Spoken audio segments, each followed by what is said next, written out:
The champagne flute shattered. Zara Kane moved before the glass hit the marble floor, before the waiter could step back. Before anyone in the restaurant could scream, she crossed 12 feet in 2 seconds. Her shoulder drove into the waiter's chest. They hit the ground together, hard. His hand clawed for something in his jacket. She trapped his wrist as bones cracked. 2 men in suits lunged from a nearby table. The first swung a knife. Zara redirected his momentum, sent him crashing through a dessert cart. The second pulled a gun. She was already inside his reach. Elbow to throat. Knee to solar plexus. He dropped. 17 seconds. 3 attackers down. The restaurant erupted into chaos. Security finally arrived, shouting in Korean, but Zara was already looking at the man slumped in the corner booth, foam at his lips. Eyes rolling back. Min Jae-sung, Seoul's most powerful crime lord. He was dying. And she had no idea she'd just destroyed her own carefully constructed invisibility. 72 hours earlier. The shipping container was home. Zara sat on the edge of a salvaged cot, wrapping her knuckles for the night's fight. Through the rusted walls, she could hear Incheonport coming alive, container cranes groaning, ships bellowing in the fog, the industrial symphony of a city that never slept. She'd lived in 17 countries, 43 cities. This converted container in Korea's busiest port was number 62. 8 months. The longest she'd stayed anywhere in 4 years. Maybe that was the mistake. Her burner phone buzzed. Unknown number. She knew that number. "They're closing in on East Asia," the digitally masked voice said. No greeting. Never any greeting. "Satellite tracked 3 operatives through Taiwan. You have maybe 2 weeks." Zara stared at the phone. At the single duffel bag that held everything she owned. At the fake passport, the emergency cash, the always packed escape kit. She could be in Thailand by morning, Malaysia by tomorrow night. "Did you hear me?" the voice pressed. "I heard you." "Then move. Now." She ended the call. 4 years of running. 50 countries. 100 identities. She was so tired of being no one, of existing in the cracks between official records, of the constant calculation. How many exits? Who's watching? How fast can I disappear? For 8 months in Seoul, she'd almost felt human. She worked 3 jobs. Night security at a warehouse, weekend server at an upscale restaurant, and twice a week, she fought in underground matches for cash. The kind of fights where no one asked for ID, where blood on the canvas washed away with the morning. It wasn't a life, but it was closer than she'd gotten in years. Her second phone buzzed, the one for her legal jobs. "Zara, we need you tonight. VIP section, triple pay, can you make it?" She looked at her escape kit, at the window showing Seoul's glittering skyline. "I'll be there in an hour." Earlier that evening, the Lotus Club was old money and new crime, wrapped in Michelin star cuisine. Zara moved through the dining room in black and white, serving champagne to men in $10,000 suits. The man in the corner booth commanded the room without saying a word. Min Jae-sung, early 30s, custom Tom Ford suit. Watchful eyes that tracked movement the way hers did. 2 bodyguards flanking him, both with barely concealed weapons. She'd heard the whispers. Cheongryong Syndicate. The Blue Dragon. One of Seoul's most powerful organized crime families, generations deep. Arms, real estate, construction. Legitimate businesses hiding rivers of illegal money. She delivered champagne to the adjacent table. Felt his eyes on her. Not sexually. Analytically. He was calculating threat levels too. That's when her instinct screamed. The waiter approaching Jae-sung's table moved wrong, too precise, too focused. His weight was forward on his toes, ready to react, not serve. His right hand stayed close to his jacket pocket. Zara set down her tray. The waiter reached Jae-sung's table, smiled professionally, set down the champagne flute. Jae-sung reached for it. Zara saw the waiter's hand twitch toward his pocket, saw something in his eyes, confirmation, satisfaction. She moved. The glass exploded against marble. Zara's shoulder drove into the waiter's sternum. They hit the floor in a tangle. He was trained. His immediate counterstrike was textbook close-quarters combat. But she was faster. Always faster. She trapped his wrist mid-draw. He'd been reaching for a syringe, twisted his arm behind his back. Something snapped. The bodyguards reacted, hands on weapons.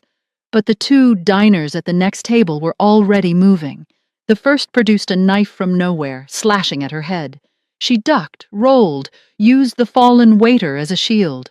The knife wielder adjusted, came at her low. Zara caught his wrist, redirected his momentum into a dessert cart. Crystal and porcelain exploded. The man crashed through sugar sculptures and collapsed. The second attacker had his gun halfway out. Too slow. Zara closed the distance before he could aim, elbow to his throat, crushing his windpipe, knee to his solar plexus, folding him in half. She stripped the gun from his hand, ejected the magazine, threw both in opposite directions. He collapsed, gasping. 17 seconds. 3 down. The restaurant erupted. Screaming. Chairs scraping. Jae-sung's bodyguards finally processing what happened. Weapons drawn.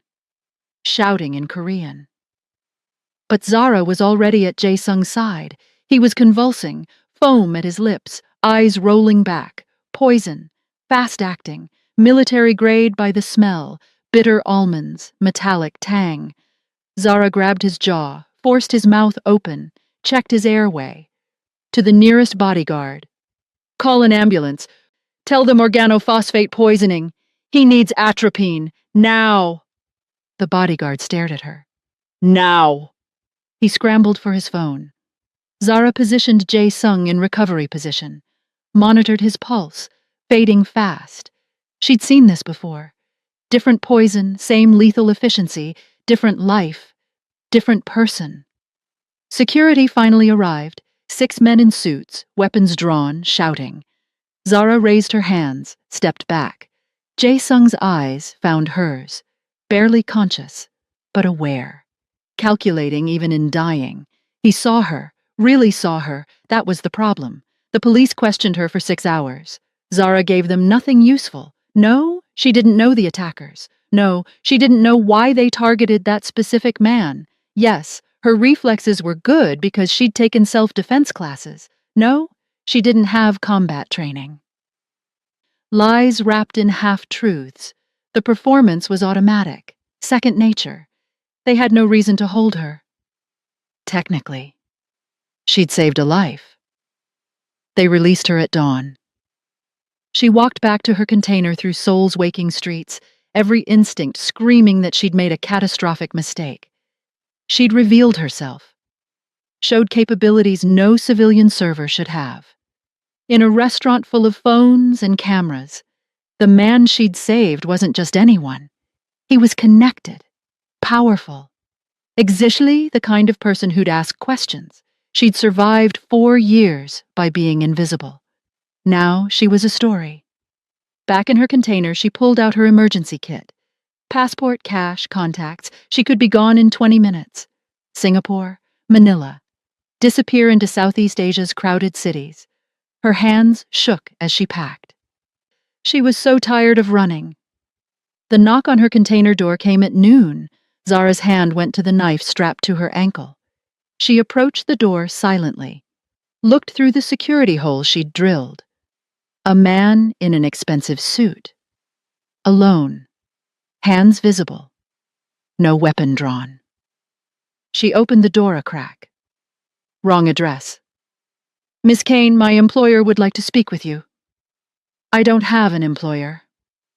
You saved his life 3 nights ago. He'd like to thank you personally. Zara studied the man. Professional, polite. But his stance, the way he held himself, ex-military. Probably special forces. Tell him I accept his thanks. We're done. He's prepared to offer you employment. I'm not interested. The man's expression didn't change. He thought you'd say that. He asked me to tell you someone wants him dead badly enough to use military-grade poison. Professional assassins. Multiple attempts. His previous bodyguards are dead. Zara felt cold. And he thinks I can help with that? He thinks you already did, once. That's a better success rate than anyone else. The answer is no. The man nodded. Set a business card on the container's rusted floor. When they find you, whoever you're running from, you'll wish you'd taken this offer. Protection. Resources. Money to disappear properly. Think about it. He walked away. Zara picked up the card, thick stock, embossed gold, no name, just an address and a number. She should burn it. Instead, she put it in her pocket. Hold up. Before we get into this unbelievably messy story, I need one tiny favor. Go ahead and hit that subscribe button. Show some support for your girl, I'll really appreciate it. All right, thank you, let's jump back in. Later that evening. The underground fight club occupied a converted parking garage in Gangnam. 200 people circled the chain-link cage, shouting, betting, drinking. The air smelled like sweat, blood, and soju. Zara wrapped her hands in the fighter's corridor, focusing on the familiar ritual. Tape, knuckles, wrists, the methodical preparation that quieted her mind. This was her third fight of the month. Easy money, brutal but honest. No one asked questions in the cage. No one cared about names or papers or pasts. Her opponent tonight was a former Olympic wrestler. 6'2", 220 pounds.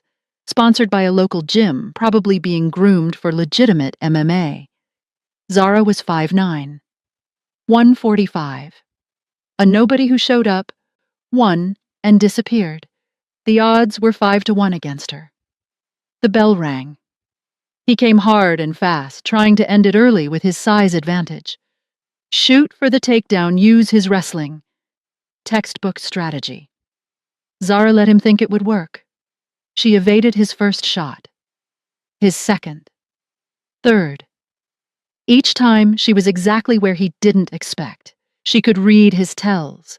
The shoulder dip before a level change, the head position, the grip adjustment. She'd fought men twice her size in situations where losing meant dying. This was just a game. But she held back. Kept it interesting. Let him get close enough to make the crowd roar, then slipped away. She couldn't afford to show her real speed, her real precision. People remembered dominance. People forgot close victories. Round 2, she started her offense. Leg kicks, body shots. Nothing flashy, wearing him down. His breathing was ragged by the 2-minute mark. Round 3, she ended it. He shot sloppy, exhausted. She sprawled, took his back, locked in the rear naked choke. He tapped. The crowd erupted. Some in celebration, most in anger at lost bets. Zara released him immediately, helped him up. Professional respect. The referee raised her hand. That's when she saw him. Min Jae-sung stood at the cage entrance, flanked by 2 bodyguards, watching her with those calculating eyes. He'd found her. Zara grabbed her bag from the fighter's room. There was a back exit through the old garage's service tunnel. She could be gone in 90 seconds. But Jae-sung was already in the corridor, blocking her path. His bodyguards hung back, giving them space. She calculated, 15 feet to the nearest exit. 2 armed men between her and freedom, dozens of witnesses. Not ideal. Miss Kane. His English was perfect, barely accented. We need to talk. Nothing to talk about. Congratulations on surviving. Have a good life. She moved to step around him. One of his bodyguards shifted to block her. Jae-sung raised a hand. The man backed off. Please, 5 minutes. Zara studied him. He'd recovered well from the poisoning. 3 days and he looked healthy. Strong genes or excellent medical care? Probably both. Fine. 5 minutes. He gestured to a side room. She stayed near the door. Jae-sung kept his distance, reading her body language correctly. "I want to hire you," he said directly. No preamble. "As what, entertainment?" She kept her voice flat. "I saw your world at that restaurant. I don't fit in it." "As my bodyguard." She actually laughed. "You have bodyguards. 2 outside this door. Probably a dozen more in your organization. They failed me 3 times. You succeeded once. That's a better ratio. Get better guards." I did, all professionals. Military backgrounds, years of experience. All dead or disappeared or bought off. He stepped closer.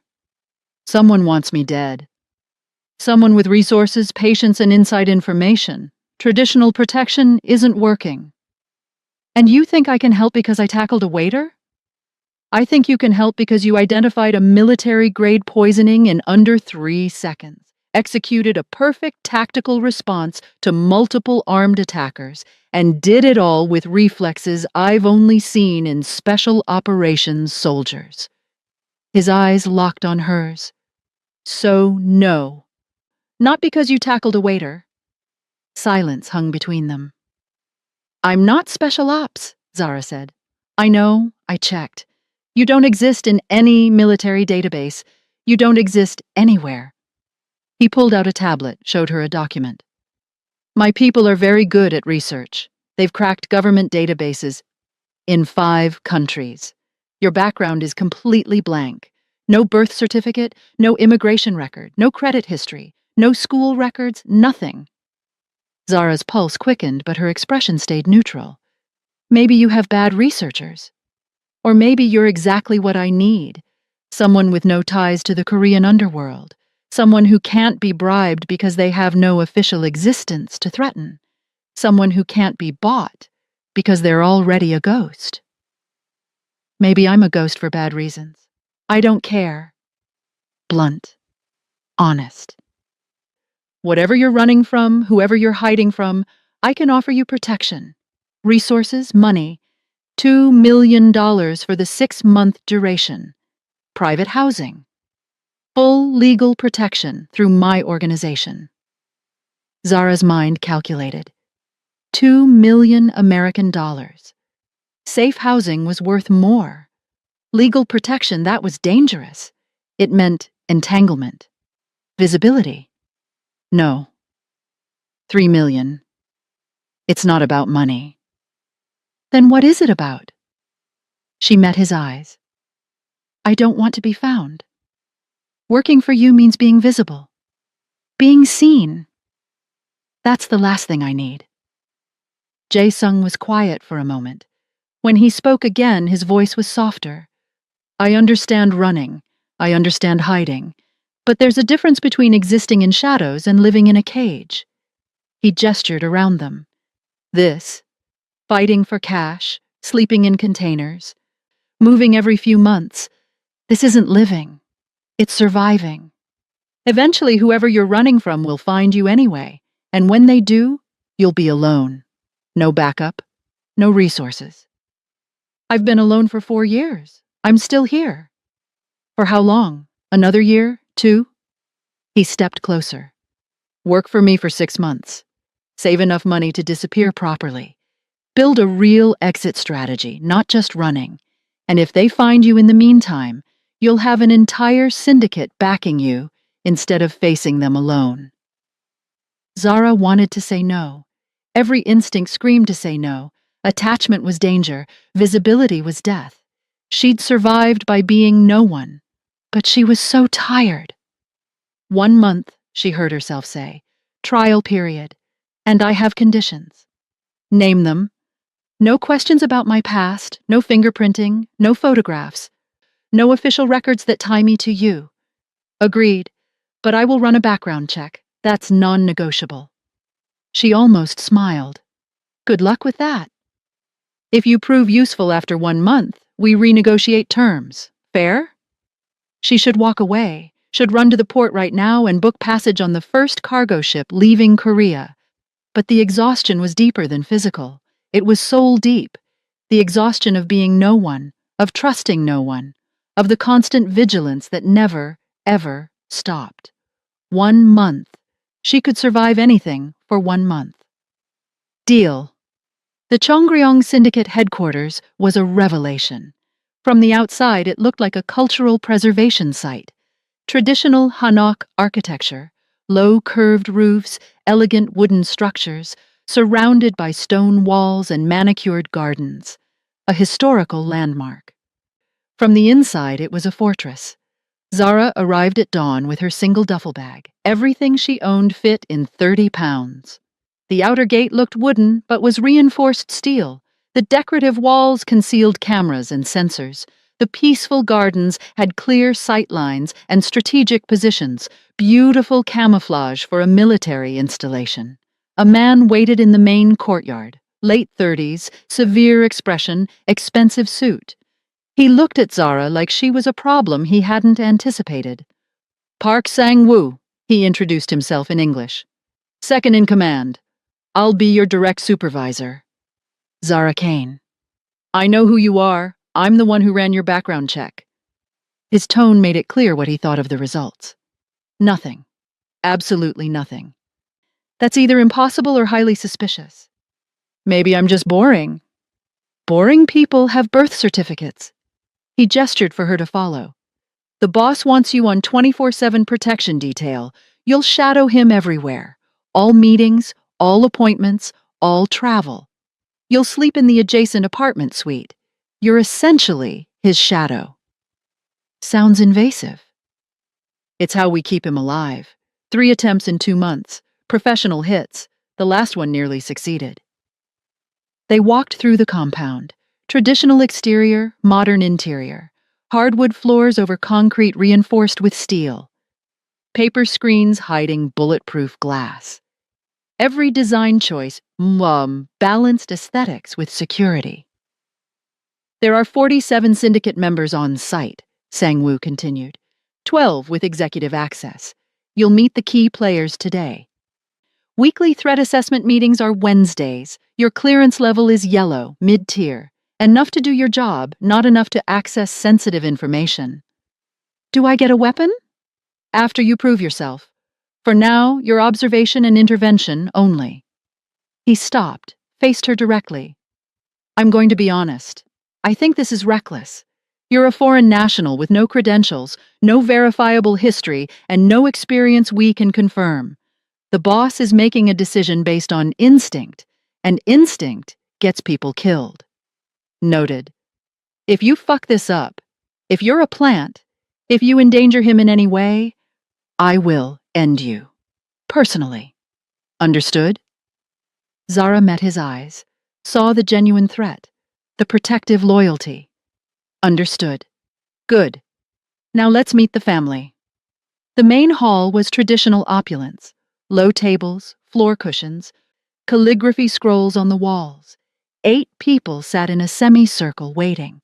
Jae-sung at the center, the others arrayed by importance. This is Zara Kane, Jae-sung introduced her. My new personal security. The reaction was immediate and varied. A man in his 30s sneered. Similar features to Jae-sung. Cousin, probably. This is your solution? A foreign woman with no credentials? You've lost your mind. Cousin Day One. Jae-sung's voice was pleasant but edged.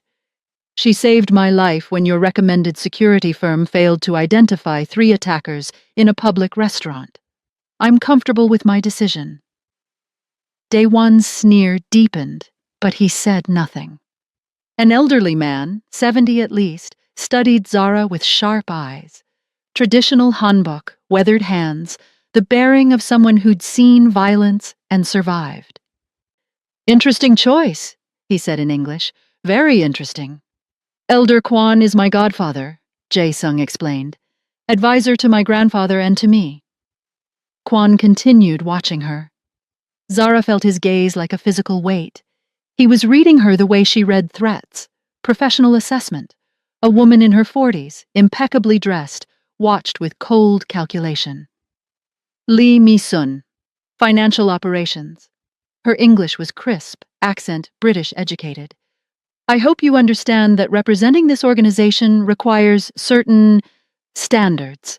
Don't embarrass us. The subtle racism wasn't even subtle. Zara kept her expression neutral. She'd heard worse, survived worse. I'll do my best. The rest of the introductions blurred. Through it all, Dai-Wan kept glaring. Elder Kwan kept studying. Mi-sun kept judging. And Jae-sung kept watching her watch them. The background check came back empty, Sang-woo reported, standing beside Jae-sung. Completely empty. This is unprecedented. I know, Jae-sung said calmly. She could be anyone.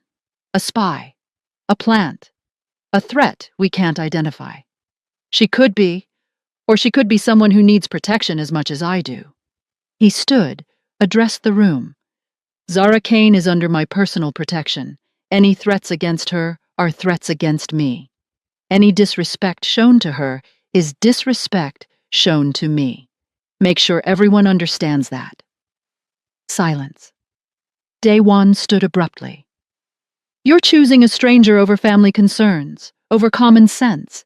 This will end badly. Your concern is noted. Meeting dismissed. The room emptied slowly. Hostile glances, suspicious murmurs.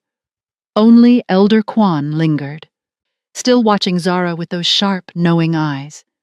Walk with me, he said to her, not a request. Elder Kwan led Zara through the gardens. Traditional stone paths wound between carefully pruned trees and koi ponds, beautiful, peaceful, the kind of place where people discussed life and death with equal calm. You move like a soldier, he said without preamble, but not Korean military, not American either. Something else, something specific. Zara said nothing. I'm old. I've seen many things. During my time in intelligence, before I joined this family, I encountered operatives with your particular efficiency, very rare, very dangerous. I don't know what you're talking about. Perhaps, or perhaps you've forgotten, or perhaps you were trained to forget. He stopped beside a small bridge. Below, koi swam in lazy circles. There are organizations that create ghosts, real ghosts. People with no past, no records, no existence beyond their training.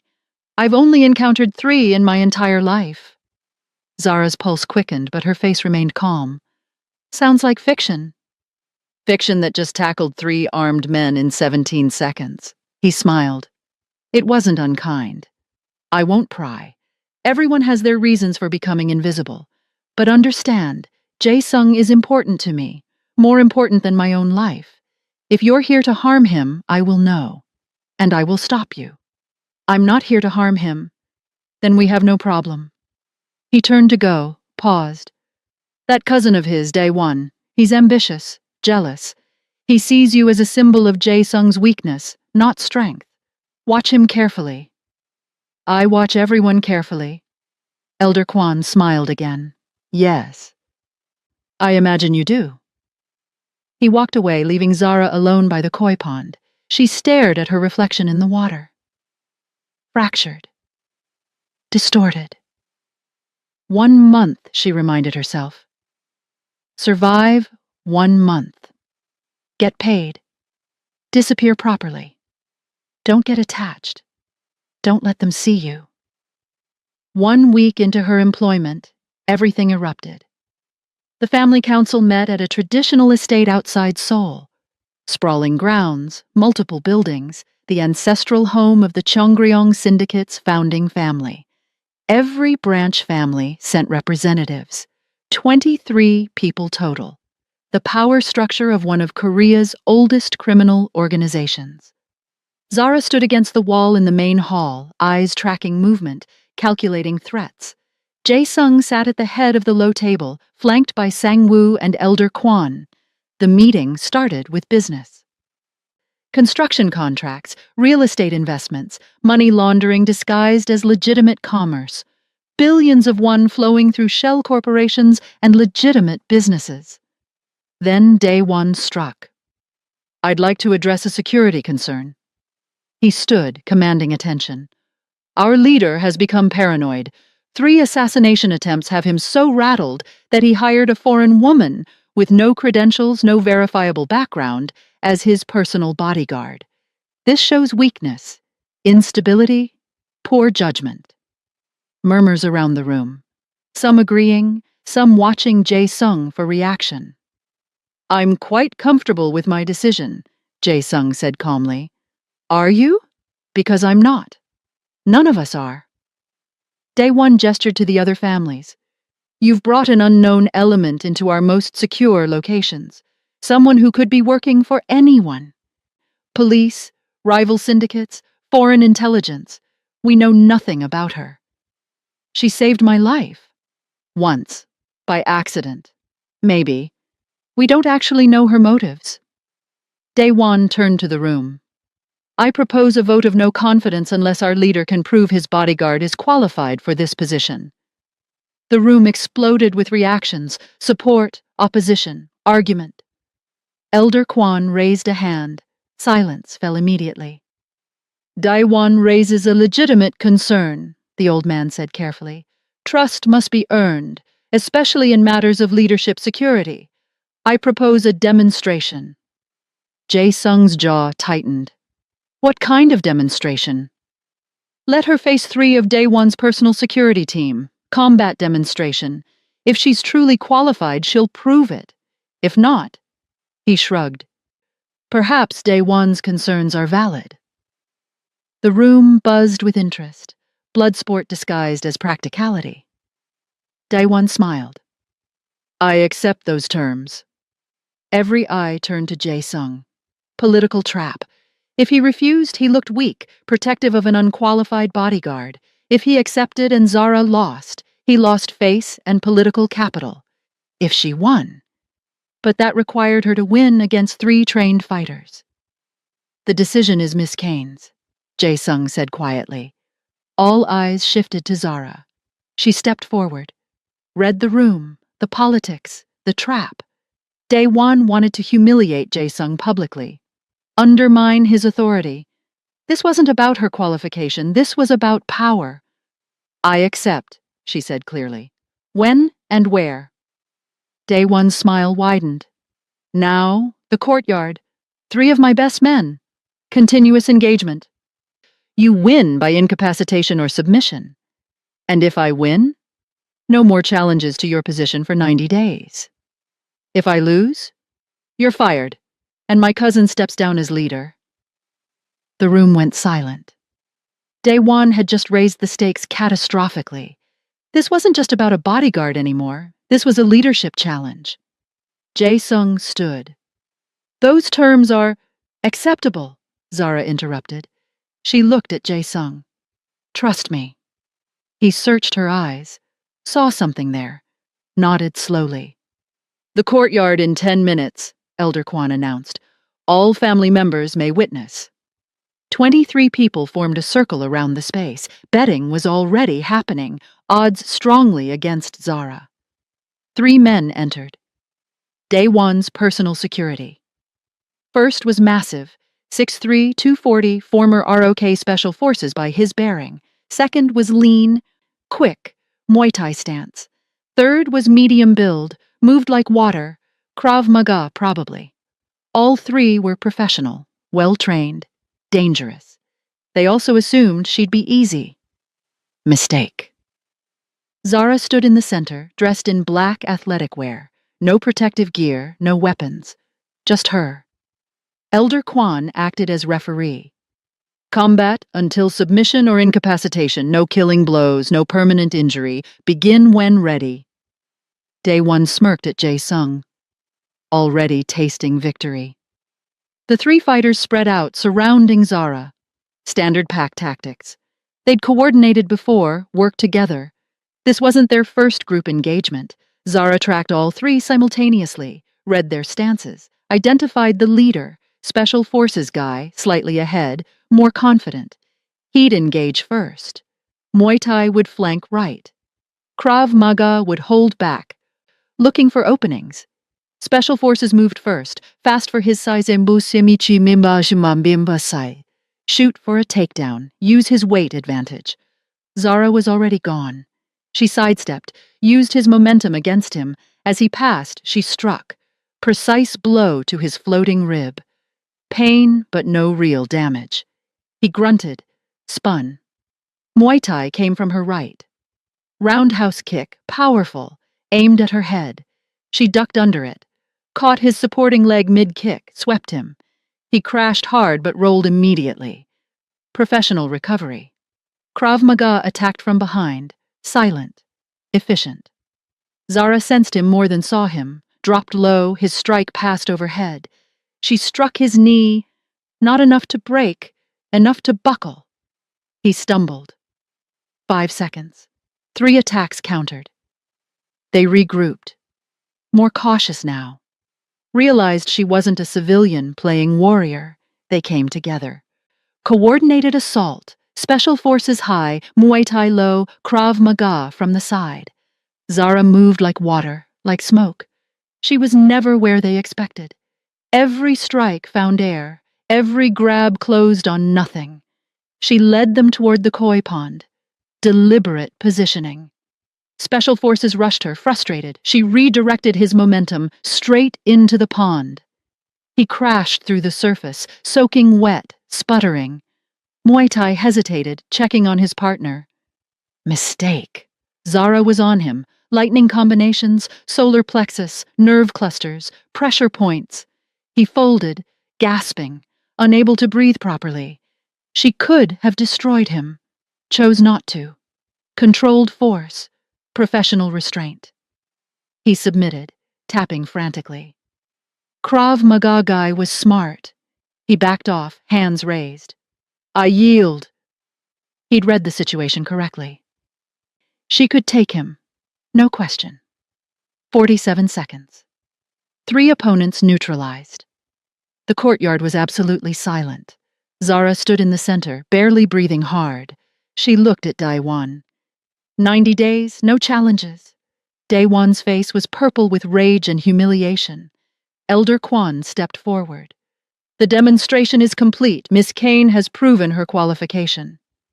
He looked around the circle. Does anyone dispute this? Silence. Then the matter is settled. The crowd dispersed, buzzing with conversation. Odds had just shifted dramatically. Money had changed hands. Respect, grudging but real, had been earned. Jae Sung approached. You held back. Of course. Why? Because humiliating them completely would make permanent enemies. This way, they know I could have. That's enough. He studied her. Where did you learn to fight like that? I thought we had an agreement. No questions about my past. We do. But watching you move... He paused. Elder Kwan was right. You fight like a ghost. Zara said nothing. Whatever you are, whoever trained you, I'm glad you're on my side. She wanted to tell him, wanted to explain that sides were temporary, that she'd been a weapon for organizations that didn't care about right or wrong, that ghosts didn't have sides, only contracts. But she didn't. 90 days, she said instead. Then we renegotiate. 2 weeks later, everything changed again. The annual charity gala at the Shilla Hotel was theater. Seoul's elite, old money, new tech billionaires, politicians, celebrities, mingled with the underworld in designer gowns and $10,000 tuxedos. Donations to orphanages and cancer research, champagne and carefully orchestrated ignorance. Everyone knew who funded half the charity work. Nobody mentioned it.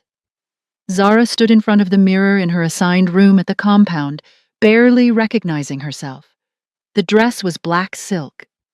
Elegant and understated, custom-fitted, concealed holsters sewn into the lining, a small knife strapped to her thigh, earpiece disguised as jewelry. Her hair was professionally styled, makeup applied by someone who knew how to enhance without transforming. She looked expensive, polished, like she belonged. The woman in the mirror was a stranger. Ready? Sang-woo knocked, entered without waiting. He looked her over, nodded approval. You clean up well. Remember, you're the boss's executive assistant tonight. Bodyguard would be too obvious. Stay within 10 feet of him at all times. Smile politely. Say nothing controversial. I know how to play a role. Do you? His eyes were sharp. Because the last 2 weeks you've been impressive, almost too impressive. Makes me wonder what other roles you've played. 90 days, no challenges. That was the deal. The deal was about your position, not about my suspicions. He handed her a small clutch purse. Phone, emergency beacon, credit card under the name on your fake ID. Try to blend in. She took the purse. Sang-woo, do you ever stop being suspicious? No. That's why I'm still alive. Fair point. The grand ballroom was opulence embodied. Crystal chandeliers, orchestra playing classical Korean music, ice sculptures, tables laden with delicacies, 500 people networking, schmoozing, calculating advantages. Zara entered 3 steps behind Jae-sung, playing her role, the professional assistant, invisible until needed. But she wasn't invisible. Heads turned. Whispers followed. The exotic curiosity. The unexpected presence.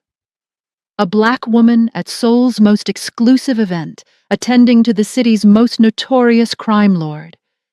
She felt every stare, every judgment, every microaggression wrapped in politeness. A socialite approached, dripping diamonds.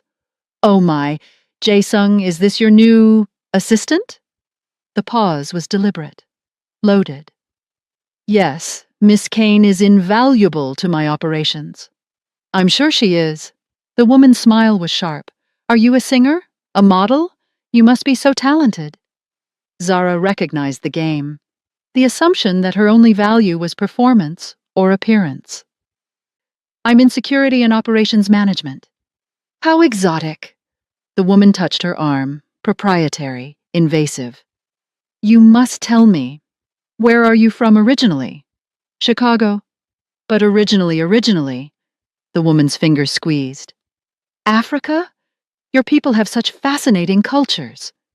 Zara felt her jaw clench, wanted to break the woman's wrist, show her exactly how fascinating violence could be. Instead, she smiled. My people are from everywhere, just like yours. Excuse me. She moved away before her control slipped. Jae-sung caught up to her at the champagne table. I apologize for... Don't. You didn't say it. She did. Zara accepted a glass, didn't drink. This is your world, I'm just visiting. It doesn't have to be this way. Yes, it does. I'm different here. Foreign.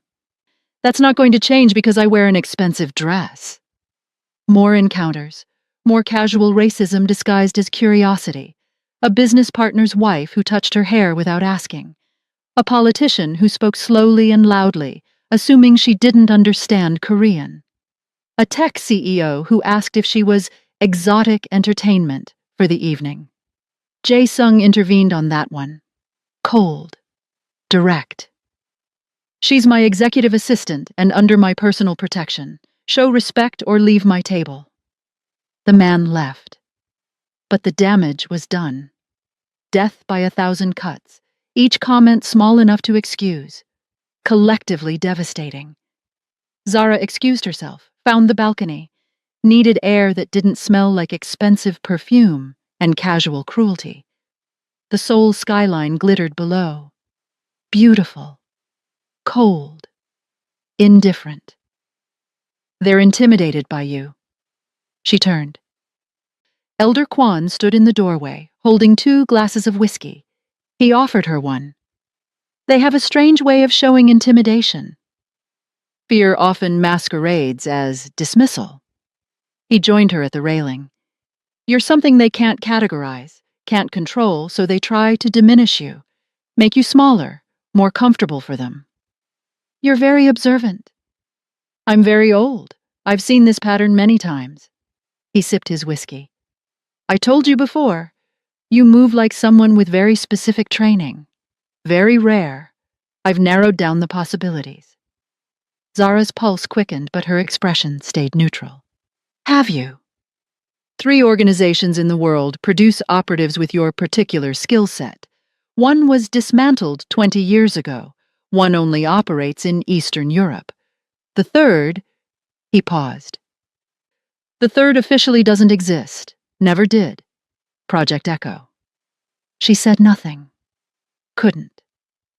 I worked intelligence for 15 years before joining this family. I encountered many secrets. Project Echo was one of the deepest. His eyes found hers. Orphans with no family ties, trained from adolescence, deployed for missions requiring complete deniability. No bodies, no evidence, no survivors. Each operative designated by number. The balcony suddenly felt very small. If such a program existed, Zara said carefully, it would have been shut down. Everyone involved would have been retired or eliminated. Yes. Officially, it was dissolved 8 years ago. All records expunged. All operatives retired. He emphasized the word, knew what it meant. But what if one didn't accept retirement? What if one ran instead? Silence stretched between them. The city hummed below. Why are you telling me this? Zara finally asked. Because Jae-sung is important to me, more important than life itself. And I need to know, are you a threat to him? No. Then we have no problem. Your past is your business. Your present is mine. As long as those don't conflict, I'll keep your secrets. He set down his glass. But understand, if Project Echo or whatever remains of it comes looking for you, it will endanger everyone here. Jae-sung, Sang-woo, the entire family. Are you prepared for that consequence? I've been running for 4 years. They haven't found me yet. Korea is small. Eventually they will. When they do, what happens? Zara had no answer. Elder Kwan nodded slowly. Something to consider. He walked to the door, paused. For what it's worth, I think you're good for him. He's been isolated since his brother's death. Paranoid. Alone. You've given him something to protect besides himself. That's valuable. He left. Zara stood on the balcony staring at the city, feeling the walls closing in, 4 years of perfect invisibility unraveling in 3 weeks. She should run. Right now. Disappear before movement in her peripheral vision. A photographer, wrong position, wrong equipment, wrong everything. Her instinct screamed. He was positioned near the service entrance, professional camera with telephoto lens. But his stance was wrong. Too tense, too focused. Surveillance, not journalism. Zara moved smoothly through the ballroom, tracking him. He was photographing Jae-sung, repeatedly, different angles, timestamps, patterns of movement. Intelligence gathering for an operation. The photographer noticed her noticing. His eyes widened. He turned, heading for the service corridor. Zara followed. Casual. Unhurried. Just another guest stepping away. The corridor was empty. Industrial. The backstage of opulence. He was fast walking. Almost running. Reached for something in his jacket. Stop, Zara said. Clear. Commanding. He spun. Not a weapon. A phone. Calling for backup or destroying evidence. She closed the distance in the 3 strides, grabbed his wrist, twisted. The phone clattered to the floor. She kicked it away, pushed him against the wall. Who hired you? I don't know what? She applied pressure to a nerve cluster. Pain, not damage. Wrong answer. Who? Hired? You? Contractor, third party. I don't know names. What were you photographing? Movement patterns, schedule, security positions. I was just supposed to... Footsteps. Multiple people approaching. Sang-woo appeared with 3 security personnel. Took in the scene instantly. Problem? He's been documenting Jae-sung. Surveillance for something bigger. She picked up the camera, handed it to Sang-woo. Check the images. Sang-woo scrolled through. His expression darkened. Boss at multiple times, different locations. This is target reconnaissance. There's more. Zara grabbed the photographer's jacket, pulled out a folded paper. Blueprint. The compound layout. guard positions, entry points. Someone had provided internal intelligence. The mole wasn't just leaking information, they were actively planning something. Who gave you the security details? Zara demanded. I don't know. Everything came through encrypted messages. I just followed instructions. Sang-woo signaled his men. They secured the photographer. We need to tell the boss. Now. Back in the ballroom, Zara pulled Jae-sung aside, showed him the blueprint, explained the surveillance. His expression stayed calm, but his eyes went cold. Someone inside provided this. Someone with executive access, Sang-woo confirmed. Those security positions change weekly. This is current intel from the last 3 days. Jae-sung looked around the ballroom. At his inner circle. Dae-won, Mi-sun, Elder Kwon, branch family heads, trusted associates. One of them was selling him out. We leave, now. He made apologies to the event organizers, gracious but firm. In the car, silence was heavy. Zara sat beside him, hyper-aware. Every vehicle could be a threat, every intersection a kill zone. You saved me again, Jae-sung said quietly. That's the job. It's more than that. He turned to her. Most bodyguards would have reported the photographer to venue security. You hunted him, interrogated him, found evidence we didn't even know existed. That's not standard protection. That's intelligence work. She said nothing. Elder Kwon thinks you're something special. Sang-woo thinks you're a threat. Dae-won thinks you're a weakness. He studied her. What do you think you are? Temporary. Are you? The question hung in the air, loaded, dangerous. 1 month was the deal, Zara said. We're at week 3. And then? I disappear. That was always the plan. What if I offered you something different? Not a job. Not a contract. Something real. Her throat tightened. Real isn't possible for people like me. Why not? Because... She stopped. How could she explain that real meant attachments? Attachments meant vulnerability. Vulnerability meant death. Because I'm not who you think I am. I don't think you're anyone. I know you're someone trying very hard not to be. He leaned back. Whatever you're running from, it's big. Organized, professional. The kind of threat that requires the resources I have. You keep saving my life. Let me help save yours. You don't know what you're offering. Then tell me. She wanted to. God, she wanted to. To unburden herself. To stop carrying the weight alone. To trust someone with the truth. But the truth would destroy him. I can't. He nodded slowly. Disappointed but not surprised. When you're ready, if you're ever ready, the offer stands. They arrived at the compound, extra security, heightened alert. Everyone watching, everyone. The mole was still out there, and somewhere, Project Echo was closing in. 48 hours after the gala, Jae-sung initiated lockdown. The compound transformed into a fortress. All non-essential personnel evacuated. Only the core team remained. 23 people, 12 with executive access. One of them a traitor. Zara stood in the security center with Sang-woo, reviewing protocols. We need to identify the mole, Sang-woo said. Fast, before they make their move. Set a trap. Zara pulled up the personnel list. Leak different information to each suspect.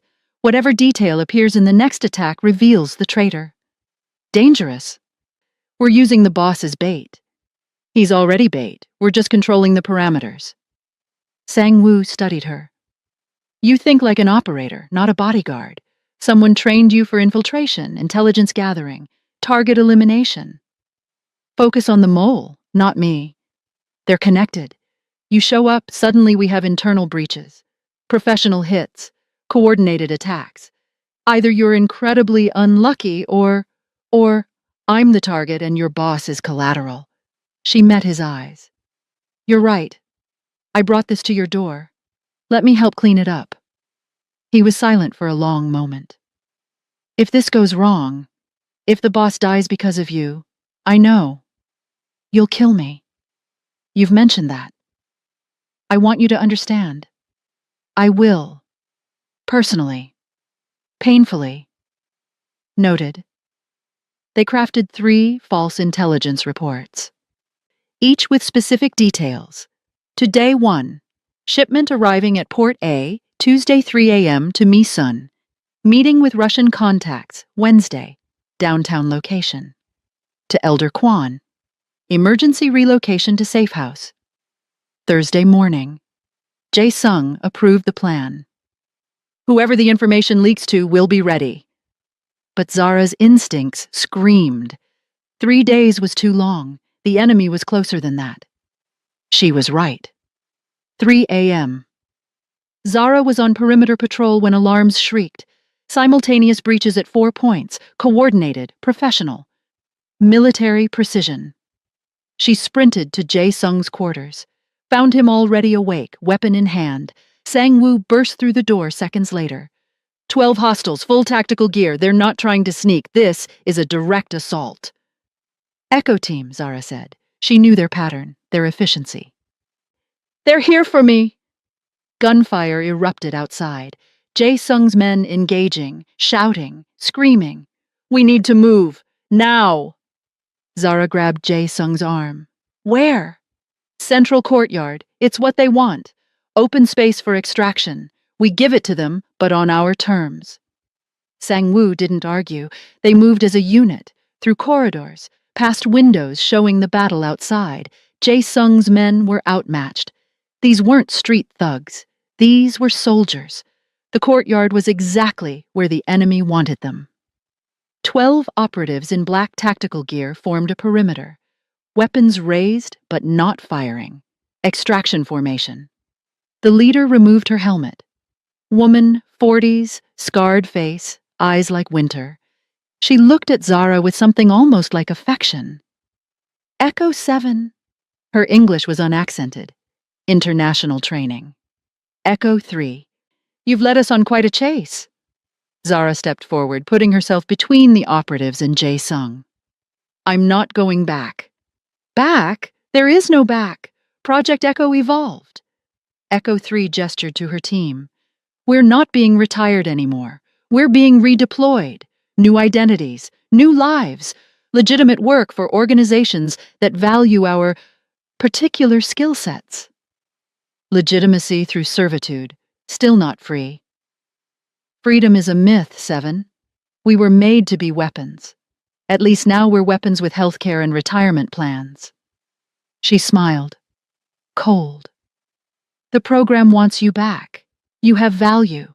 Skills, experience, come willingly. And your friends live. Resist. And we're authorized to eliminate obstacles. Jae Sung raised his weapon. She's not going anywhere. Echo 3 barely glanced at him. This doesn't concern you. She works for me, that makes it my concern. She doesn't work for you, she's using you, hiding behind your organization until we found her. Now we have. Transaction complete. 4 operatives moved toward Zara, coordinated, professional. She recognized their training, knew their patterns, had fought beside people exactly like them. They were her equal. This was going to hurt. The first operative lunged. Zara sidestepped, redirected, struck the nerve cluster in his shoulder. He grunted but adapted, spinning into a kick. She blocked, but barely. He was fast. Second operative attacked from behind. She sensed him, dropped low, his strike passed overhead. She swept his legs. He rolled, recovered instantly. Third and fourth came simultaneously, high and low. Classic pincer. Zara jumped, twisted in midair. Her feet connected with third's chest, used his body as a springboard to launch into fourth, elbow to his temple. He staggered, but first was back, grappling her from behind. Professional submission hold. She had seconds before passing out. Zara drove her heel into his instep, threw her head back into his nose. felt cartilage crunch. His grip loosened. She spun, drove her palm into his sternum. He went down. Jae-sung's men were engaging the other operatives. Gunfire, shouting, chaos. But Zara's world narrowed to the four around her. They regrouped, came at her as a unit. No ego, no individual glory, pure efficiency. She couldn't win this. Not against four Echo-trained operatives. Not for long. One got close enough to whisper, "Echo 7, the program found the black site. We know what you saw. Come back, and we bury it. Keep running, and we expose everything." That revelation cost him his concentration. Zara exploited it. Knee to his solar plexus, followed by elbow strike to his temple. He went down. 3 left. She was bleeding from a cut above her eye, breathing hard, exhausted. They came again. Zara fought with everything she had. But there were 3 of them. She managed to incapacitate 2. The third locked her in a submission hold. Professional. Unbreakable. Echo 3 approached. "Enough! You've proven your point. You're still one of us. Now come home." "I have no home." "You do. With the program, with your family. We're the only ones who understand what you are." She crouched to Zara's level. "You can't beat us. There are 40 operatives left globally. We'll keep coming, generation after generation, until you submit or die." Zara. Gasping. "Then I'll keep fighting." "Why? For what? For him?" She gestured to Jae-sung. "He doesn't know you. Not really. When he learns what you've done, who you've killed, he'll hate you. They always do." "Maybe, but that's my choice to make." Something shifted in Echo 3's expression. Surprise. Maybe even respect. "You really think you can just choose a different life? After everything we've done? Everything we are?" "Watch me." Long silence. The courtyard was eerily still. The battle had stopped. Everyone watching.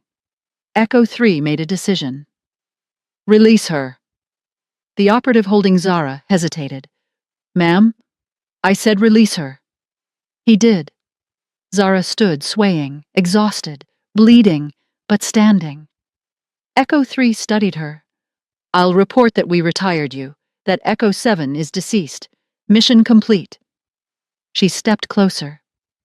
"But understand, this is the only mercy you get. If we cross paths again, if you compromise any active operations, I will eliminate you. Personally." "Understood." "Why are you doing this?" Jae-sung asked. First time he'd spoken directly to Echo 3. "Because she did something none of us have had the courage to do.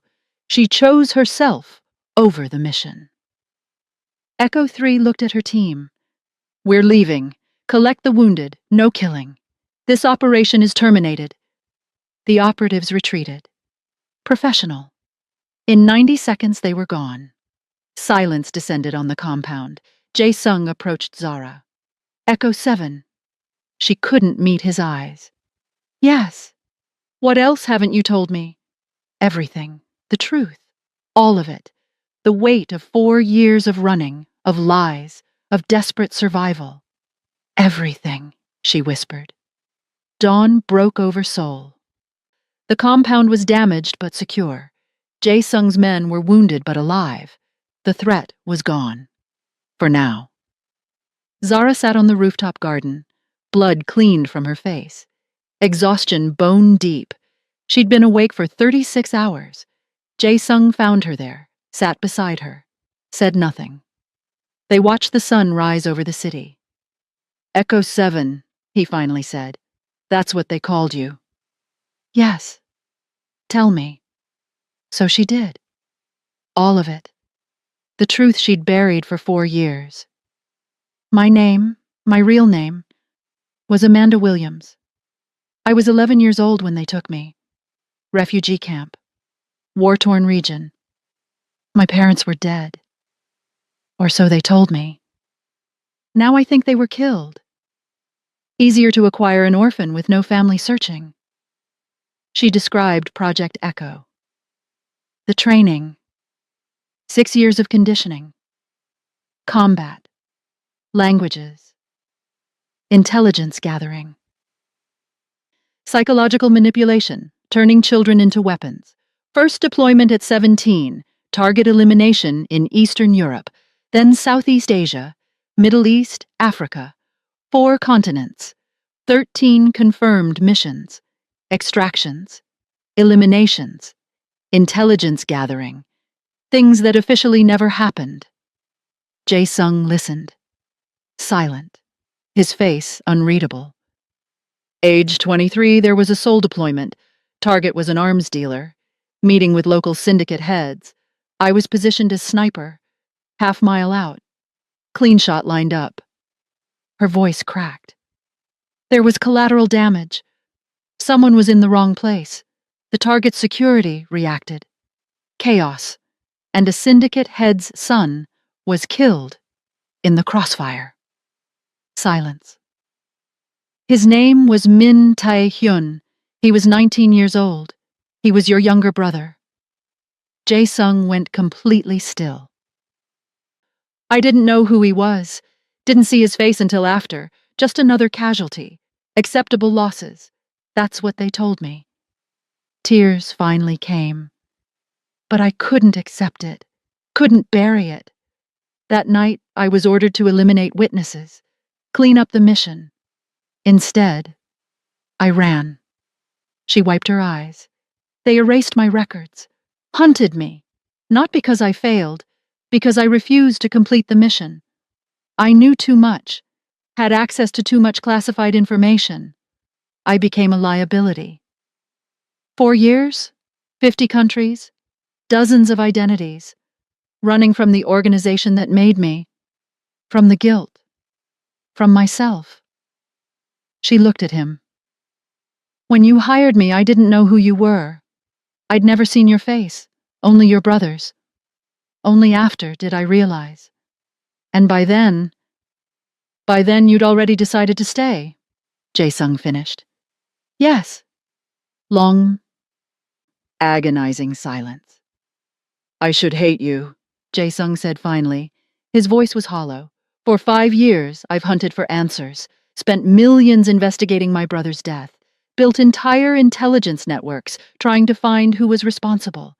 And the person who killed him has been saving my life. I know. My brother died because our family was in business with arms dealers, because my grandfather prioritized profit over safety, because we existed in a world where violence is currency. He turned to her. You pulled the trigger, but the weapon was loaded by the same system that tried to kill you. We're both victims of it. That doesn't absolve me. No, but it contextualizes it. He stood, looked out over Seoul. For 5 years I've carried rage, grief, the need for revenge, and now I finally have a target. Someone to blame. Someone standing right here. Zara stood as well. Then do it. Kill me. I won't fight back. Maybe that's the resolution we both need. He actually laughed. Bitter. Exhausted. You think I could? After everything? After you've saved my life 3 times, after I've seen you fight for survival with everything you have, after I've watched you try to become human again? Then what? Then we figure it out. Together. He faced her. Because the person who killed my brother was following orders from an organization that destroyed both our lives. You're not Echo 7 anymore. And I'm not the man who let grief consume him for 5 years. We're both trying to be someone different. I don't know who Amanda Williams was supposed to be. Then figure it out here. With people who know your worst truth and choose you anyway. The program will come again. Let them. We'll be ready. She searched his eyes, found something impossible. Forgiveness. Acceptance. Maybe even, why? She whispered. Why would you do this? Because my brother would have wanted me to. He believed in redemption, in second chances, in mercy over revenge. Jae-sung stepped closer. And because I can't imagine my life without you in it now, professionally or otherwise. The unspoken confession hung in the air. Zara felt something crack inside her. 4 years of armor, of emotional distance, of surviving by feeling nothing. It shattered.